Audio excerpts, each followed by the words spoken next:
Ui á. Hả? Mà chọn được đồ từ giờ tên nè chân còn bá này lưng của mấy tên mới tới bệnh các con ta mặt tới đi hả tới đây ok bye bệnh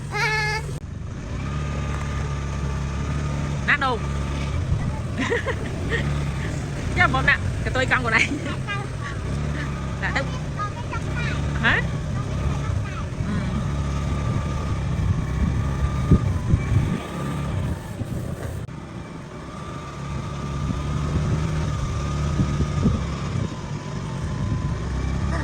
không nghe còi pe